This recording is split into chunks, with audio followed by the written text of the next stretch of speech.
इधर middle east में Beirut में आईडीएफ की जबरदस्त बमबारी हमले में 2 इमारतें पूरी तरह से ध्वस्त। हमले में हिज्ब के मीडिया चीफ की मौत, मीडिया चीफ मोहम्मद अफीफ की मौत।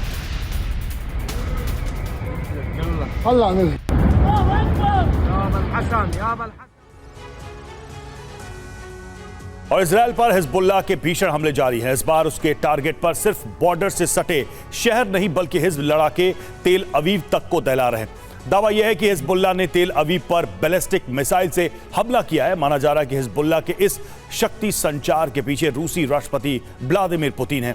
दावा यह भी है कि सीरिया के रास्ते रूसी हथियार हिजबुल्लाह तक पहुंच रहे हैं, जिनके दम पर वो इजराइल पर भीषण प्रहार कर रहा है।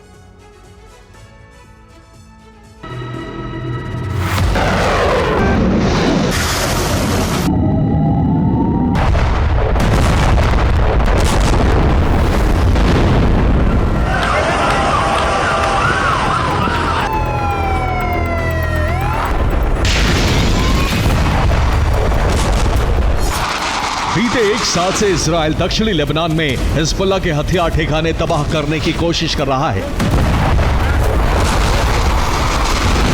लेकिन वो हिज्ब के जितने हथियार नष्ट करता है उसका जखीरा उतना ही ज्यादा बढ़ जाता है।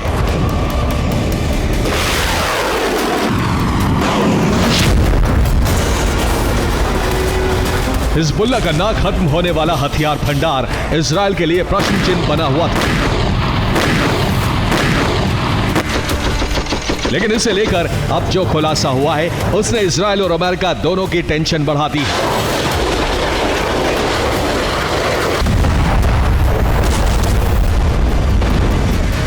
वॉल स्ट्रीट जर्नल की एक रिपोर्ट में दावा किया गया है कि हिज्ब के कब्जे से भारी संख्या में रूसी हथियार मिले हैं।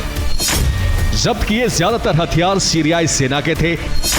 इन हथियारों को रूस सालों से सीरिया को देता आया है, लेकिन अब ये हथियार सीरिया से लेबनान पहुंच रहे हैं।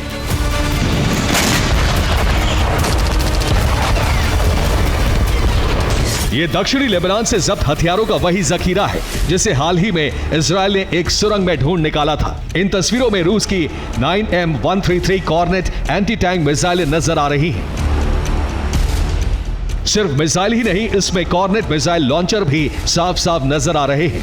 दावा है कि इस जखीरे में 60 से 70% हथियार रूस निर्मित हैं।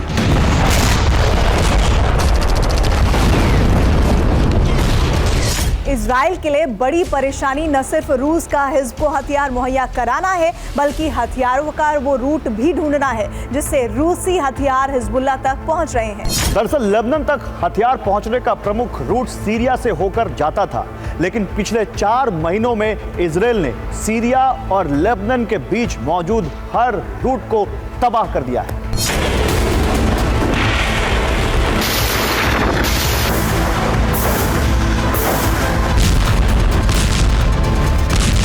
ऐसे में अब इजराइल के सामने नए हथियार रूट का ढूंढना बड़ी चुनौती है। दावा किया जा रहा है कि बेंजामिन ने यह जिम्मा मोसाद को सौंपा है ताकि रूसी हथियारों की हिज्ब को डिलीवरी रोकी जा सके।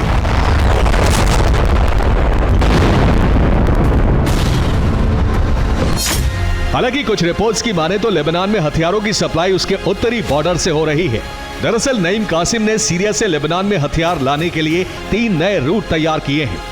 पहला है टार्टस क्रॉसिंग, दूसरा अल दबूसिया क्रॉसिंग और तीसरा तल कलाह क्रॉसिंग। ये सीरिया को उत्तरी लेबनान से जोड़ते हैं। अभी तक इजराइल ने यहां अपना ऑपरेशन शुरू नहीं किया।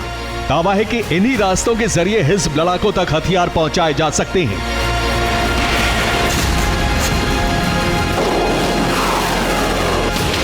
सीरिया के रास्ते सिर्फ रूसी हथियार की नहीं बल्कि ईरानी मिसाइलों का जखीरा भी हिजबुल्लाह तक पहुंच रहा है, जिसके दम पर हिज्ब लड़ाके इजराइल में भीषण तबाही मचा रहे हैं। और इसका सबूत तेल अवीव से आई ये तस्वीरें हैं।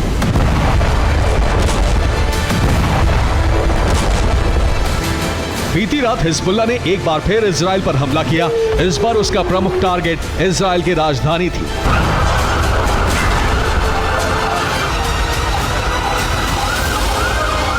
हैरानी की बात है कि हिजबुल्लाह ने सिर्फ तेल अवीव को टारगेट नहीं किया, बल्कि उसका हमला कुछ हद तक सफल भी रहा।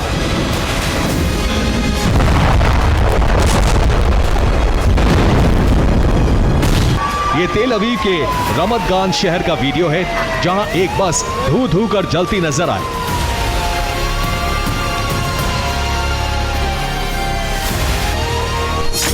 दावा है कि हिजबुल्लाह ने तेल अवीव पर फतेह 110 बैलिस्टिक मिसाइल से हमला किया था, जिसे रोकने में इजरायली डिफेंस सिस्टम आंशिक रूप से सफल रहा।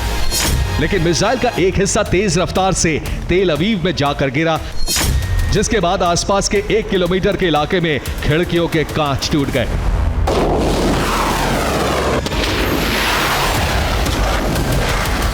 ये एक इमारत के अंदर लगा सीसीटीवी है। इमारत धमाके वाली जगह के पास मौजूद थी। धमाके के बाद खिड़कियों के कांच टूटते वीडियो में साफ साफ देखे जा सकते हैं। एक दुकान में लगे सीसीटीवी कैमरे में भी विस्फोट की तस्वीरें कैद हुई।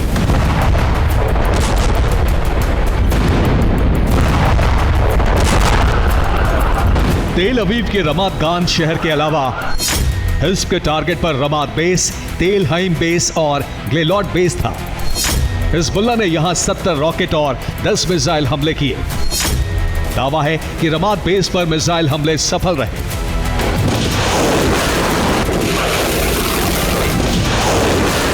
हिजबुल्लाह के इन सफल हमलों की वजह फतेह 110 बैलिस्टिक मिसाइल को माना जा रहा है। दावा है कि इन मिसाइलों को जखीरा नवंबर महीने में ही ईरान से लेबनान पहुंचा है।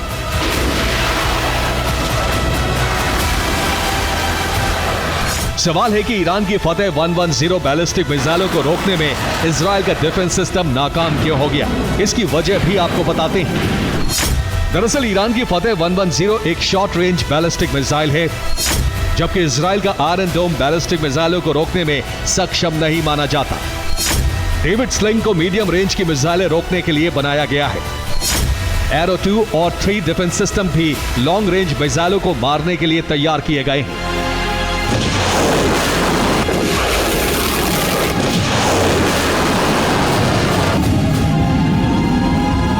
यही वजह है कि इजराइल के एयर डिफेंस सिस्टम फतेह 110 के सामने सिर्फ आंशिक सफलता हासिल कर सके। हालांकि ये इजराइल के लिए चिंता बढ़ाने वाली खबर है, क्योंकि अगर हिजबुल्लाह बड़ी संख्या में इन मिसाइलों का इस्तेमाल करता है तो इजराइल में भीषण तबाही मचनी तय है।